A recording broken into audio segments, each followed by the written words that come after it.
upbringing was? Mum, Dad, both? Do you raise you both or one or? So, my dad passed away when I was 8. Okay. That was in 1992. My mum met my stepdad in 93. Okay. Got married. There was me and my brother.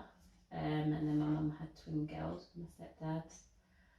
So yeah, we went back to a 2-parent family. My brother passed away in 2003. And yeah, that is us now. Okay, still with a bit of loss then. So how long was the gap between your dad dying and then you having someone else? So my dad died in October 1992 and my mum had remarried and had my sisters by December 1994. So couple years. If that. Okay. Yeah, it's quick.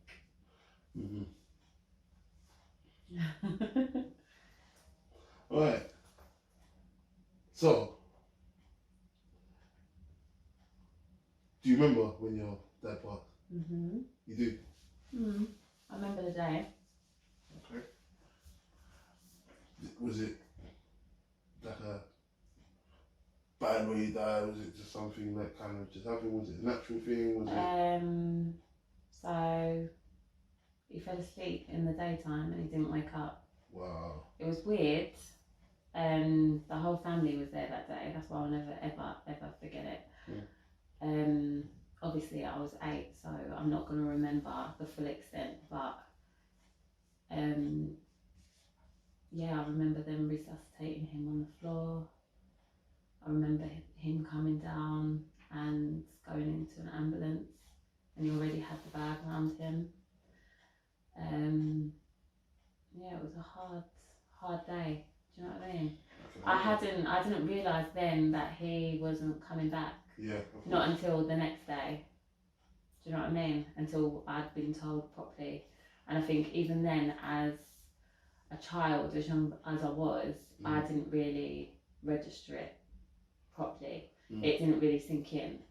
But for my brother, he was 12, I think, 11 going on 12, or 12, he'd started secondary school. It hurt him a lot. Okay. Yeah. So, I'm just trying to think, like, as an 8-year-old, dealing with that. So when it finally does sink in. Do you know when it really sunk in? When my brother died. I think then I agreed for 2 people. Wow. And I know that for sure. Yeah. For sure. Yeah. Do you know what I mean? For me, it was a realisation of not having the 2 males that that had always been in my life, that I always wanted in my life, the 2 men that I would measure any other man up against. They were both gone. Do you know what I mean? Yeah. So for me, that was the grieving. Like a 10-year gap between the 2 as well. So that was a big grieving process for me. Big time. You got your brother as well. So before we get onto that, what was those years like in between? What was you up to? It was rough. When my dad died. Yeah. I was only, as I said, I was only 8 at the time, but I remember my brother started to act up at school. I don't know, bunking off school, fighting, just, I don't know, his grieving, maybe it was his way of grieving, do you know what I mean?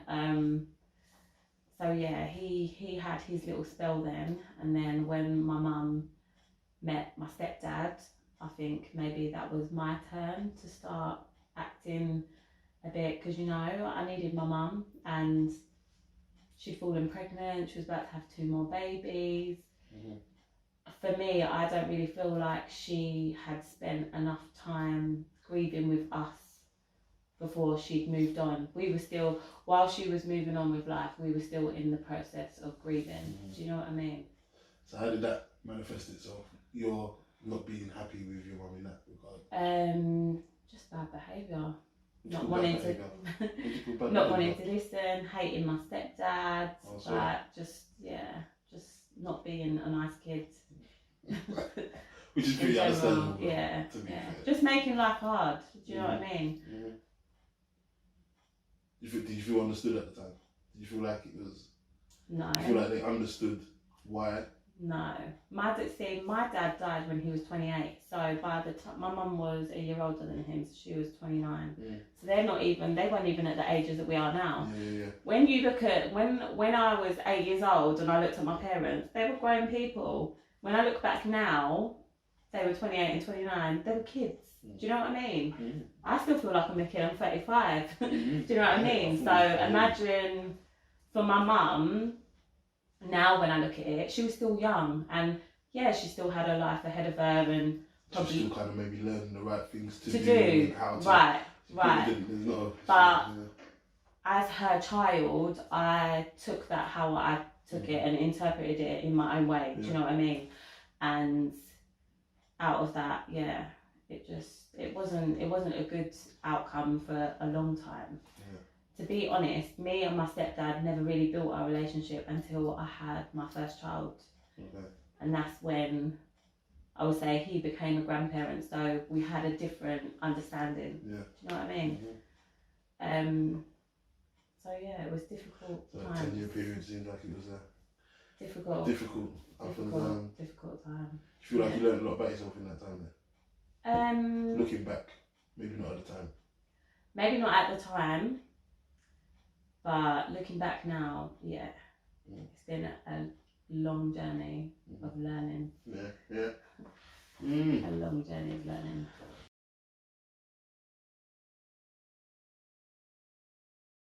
So then you got your brother. So your dad dies. You go through then obviously your mum moves on. You're dealing with that 10-year period, your brother's going through what he's going through and trying to work it out the same way you're trying to work it out, but maybe he's a bit older, so he's probably maybe analysing it a little bit deeper or whatever. And then he passes. Like, more loss for you. Like, how do you deal with that? I didn't. It was horrible. I remember his death like yesterday. You know, I remember the day before when he was going out and I was going somewhere, and he said to call him if I needed a lift home. And that's the last. Do you know what I mean? But do you know what? It's so mad. We didn't say I love you to each other often. As brother and sister, we knew. Do you know what I mean? But that day we said that, and I'll never forget. It was on my mum's driveway. And then the next day I was at home, and my daughter Leah, she must have been months old. So she was born in December. He died in the May. So we're talking 5 months. And she was on the sofa and she rolled off and she bumped her head. And it happened at the time when they were talking about a boy in Enfield dying on the news. And just as I tended to her, they said who that boy was, and it was my brother. And I never heard that. You didn't hear it at the time. And that was, I don't know, it was just... You say divine intervention. There's no way that I was meant to hear that at home on my own. Weren't going to happen. Real talk. Weren't going to happen. And my mum, I don't know, maybe this was her time to realise that what I'd experienced previously, because she didn't want anyone to tell me that he died. Because she didn't know how to explain that this has happened to us again. Do you know what I mean? And by the time that I got the information, it was the afternoon. He died at 6 in the morning. Everyone had been to the hospital and seen him. By the time I got to my mum's house, there was already reefs outside and everyone was there. It was just horrible. So by that time you knew, when you saw the reefs, you'd already known? I knew. I was walking down the road and my dad, my real dad that died, his parents, well, his mum and his brother were driving down the road where I lived, and there would be no reason for them to be doing that. So when I saw them, I knew that something was wrong. Well, I already knew something was wrong because I'd spoken to my mum on the phone. She said my brother was in hospital. But we had like, not even a laugh. Like I said, what's he done, mum? Like broken his leg? She's like, I don't know, we'll see when he... Do you know, we're just talking about it. It's not what you're thinking. You're not thinking You're not thinking that. Do you know what I mean? And I saw my gran, and she got out of the car, and she said that he's been in an accident, and she said he's been in an accident, and that the car turned over and that he died.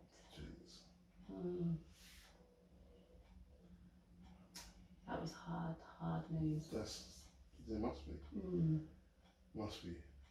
Especially at that time, he's like, that's your brother who you raised with. Yeah. It's just you two for the a long time. man in my life, like, that looked after me. He was only 22, his baby. Yeah. And how much older than you was he? 4 years, 8 months. So he was like 18 these times? That's nuts. 8 and then 18, imagine. Wow.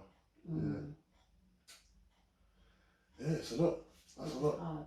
So then you go through that, and obviously, and you've got a new baby as well. So how's that, like, navigating that whole kind of losing your brother? I think I lost my mind, to be honest with you. That's how I felt.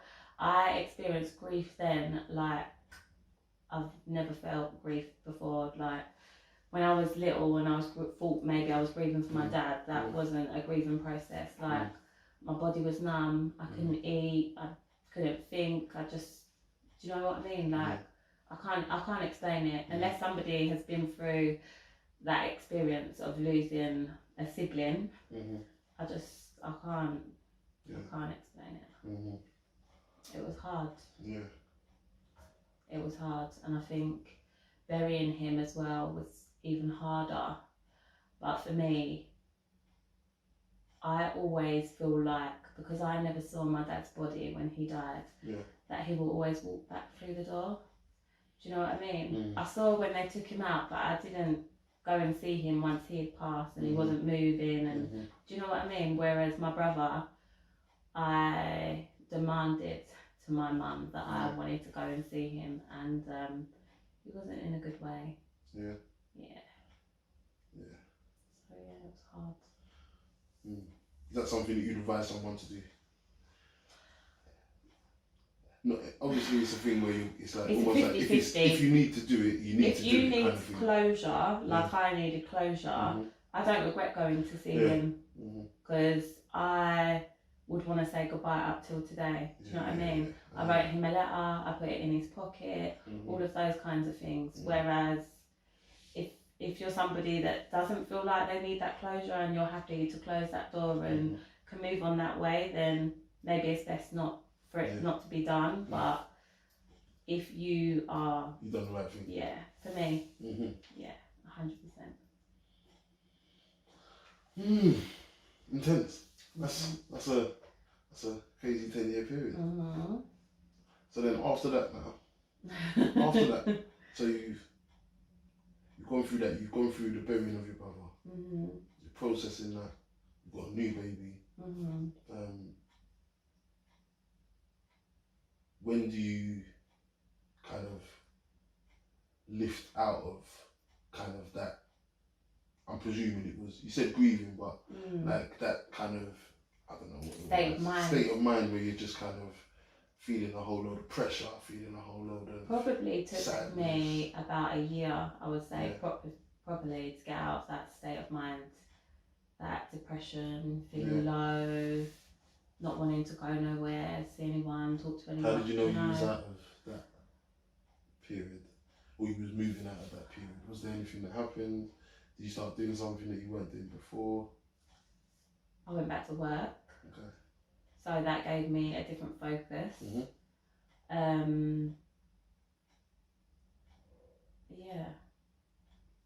And I started seeing somebody as well. I think for me, my journey from then was trying to look for love in places, maybe the wrong places, do you know what I mean? But trying to fill that gap that I had in my life. So when you look back on it, is that what you think? Do you think that's what you were doing? Yeah, I feel like I've been doing that for a long time. Do you know what I mean? Until I realised that that's what I've been doing, and there's no way that that gap can be filled the way that I wanted it to be filled. It's not going to happen. Do you know what I mean? I need love, yeah, but I need love for me. That love is not going to fulfill the needs that I had from my sibling or the needs that I had from my dad. Do you know what I mean? And that's where I probably went wrong and had a lot of bumps in the road. Yeah, so that's interesting. So, so what would you say if that was the wrong way to approach it? Kind of maybe, I don't know, looking for approval or looking for love or whatever it was that you were looking for from either the types of people you were looking at for it from or in the ways that you were looking at. Yeah. What would have been, when you look at it, when you think back now with your 35-year-old then, what would you say the best way to kind of approach that? Feeling like, you're down, you've lost two of the most important people in your life and the most influential people, especially for a young girl, woman, all of that stuff. It's a hard thing to even think as I answer the question. It's like I couldn't give any suggestions. Yeah. I just know what I did, and that it wasn't right for me. But I couldn't suggest where people should go in terms of dealing with their grief. Talk. That's one thing I know. Talk. So you think you spoke? Talk. Did you not talk to anybody? I held a lot of things in. I couldn't talk to my mum because I couldn't felt talk. Like she it's too much hurt. You've lost your husband and you've lost your son. I've lost my dad and I've lost my brother. The only two people that are gonna, ignite any serious kind of emotion for each other are me and her. And to this day, it's not like it's unspoken, but there's things that I can say to my mum and then I know that we can't go no further because either I will well or she will well. Do you know what I mean? It's not. So yeah, there's a lot of things that have been probably not said that need to be said, but it's just how it is. So and the reason you wouldn't say it is because you wouldn't either want to upset yourself or you wouldn't want to upset her? There's a lot of hurt as well, do you know what I mean? Especially surrounding my dad and not being able to have grieved properly or even just have our mum to ourselves. Do you think that she understands? Yeah. Yeah. Do you know why? Because I've got to now put myself in her shoes and imagine I was 29 and I lost my 28-year-old boyfriend. Of course she went through them emotions. I remember her when my dad died and the state she was in. She was wheelchair bound, they sedated her, she was, inconsolable. And then again, the same with my brother. I don't even think she got out of bed for a year. Do you know what I mean? It was horrible. So I know she understands, but it's just something that. Do you think? Okay, maybe a better question is: do you think she needs to understand how you were thinking or feeling at the time? Yeah, and I think she knows that. I've written her letters. That she's read? Okay. So she knows that. But it's just something that I think that we're looking to probably build our relationship past that now. Do you know what I mean? Okay. Rather than go over old ground. In a sense. So is that something that you would talk with somebody else but maybe not her?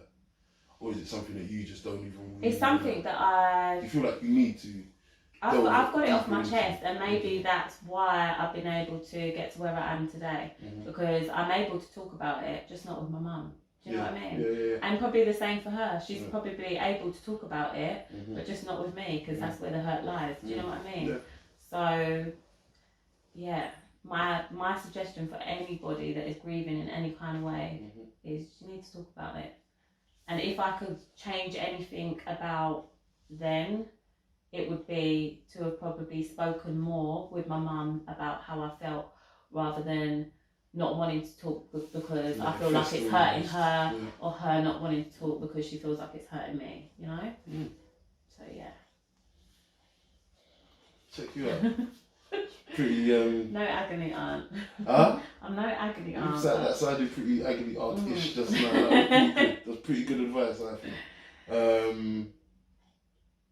All right.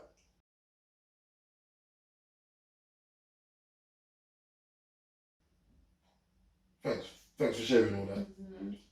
I'm going to ask you a couple of questions. I think if you were to, how do you think a psychiatrist would analyse you? How would they describe you as a person? Maybe in what 5 words would they use, or 5 sentences, whatever's easier for you. Okay.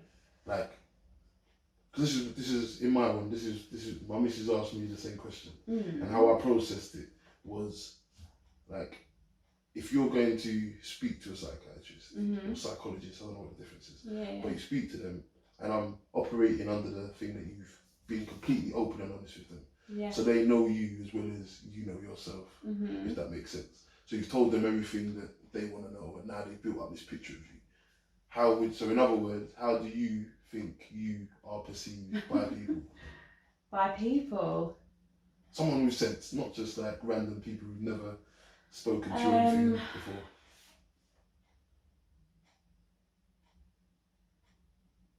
I don't know how to put it into words.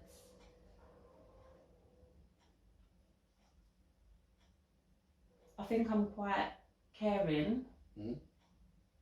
I shouldn't say quite. I'm quite caring. No, I'm quite a caring human being, and I will love with all my heart. Like, I wear my heart on my sleeve. I love so easily, and sometimes it's even a problem for me. But also, I do keep a lot of things inside because I don't know where they'll go if I let them out. Oh, hold on. Do you know what I mean? Like in relationships, you know, like when things might be starting off in the beginning and things like that, I might not say what I think at the time because I'm an overthinker for sure, and I might be thinking the total opposite of what a situation is. So I get scared to say what I think it is just in case I've misread it. So if you misread it and you say it, what's the fear that's going to happen? It depends what the situation is. You know what I mean? It depends. So you've overthought something. What I've overthought about. You've overthought something. You thought this person said something to you and you thought he meant this, and it turns out. Or I've misinterpreted. Right. Whatever it is, whether it's positive, negative, however it is. Yeah.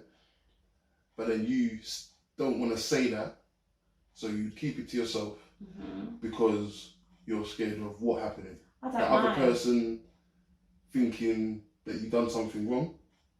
Is it a fear of? Is it you wanting to be a perfectionist and not wanting to kind of somebody to see you as making a mistake? Maybe. Okay. Maybe. Okay. Yeah. So that was 3. That was 3 things. What do we have? We had keeping things inside. Yeah, keeping things in, caring, loving and wearing your heart on your sleeve. That's 3. Couple more. And then we can talk about something a bit a little less intense. I don't know. Quite a happy character sometimes. I can be a miserable cow. Okay. But, you know, when I'm happy, I'm happy. When it's my time of the month, you will know. Okay. That kind of I hear you. vibe. I hear you. But yeah, that sums me up. That is me. This is me. That's fair. That's fair. You've been very open and very honest. I appreciate it. Alright.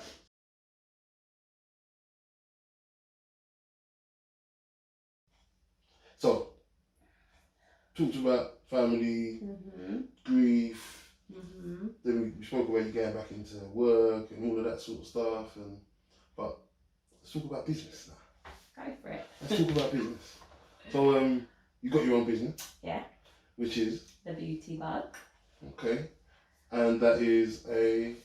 So, basically everything beauty, down to nails, lashes, facials, aesthetics. Okay. everything. It's good. How long have you been doing that for? Since October last year. Okay. So it's not even been a year? No. It's going quite Going well. alright though, isn't it? Yeah. It's going well. When I look at it like that, it's going Yeah. well. Do you know what it is with me and what you said about being a perfectionist? Mm-hmm.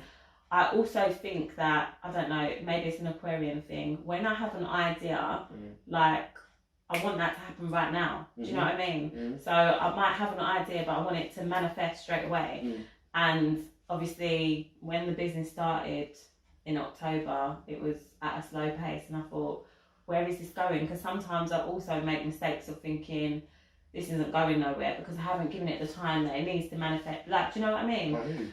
So yeah, I've been watering it slowly but surely, and now it is where it is today. Yeah.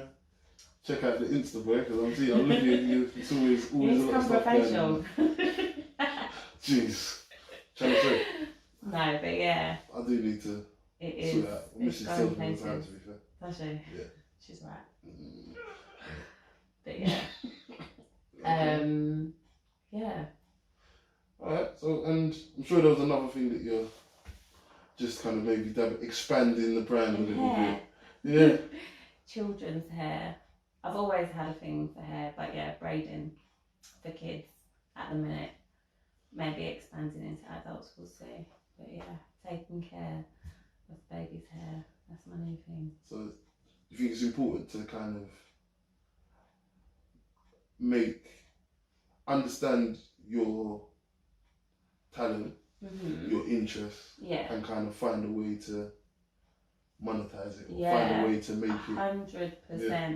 If you're a baker, cake maker, I don't know, graphic designer, like you name it, use your talents and make money from it. That's what Instagram, that's what social media these days is, the platform being taken over by businesses, by storm, literally. So yeah, if you have a talent, put it out there. Alright. Thank you very much. You're welcome, anytime. Yeah, just as I said, check out the description and all of that good stuff. All our socials will be in there. They will. Thanks so much.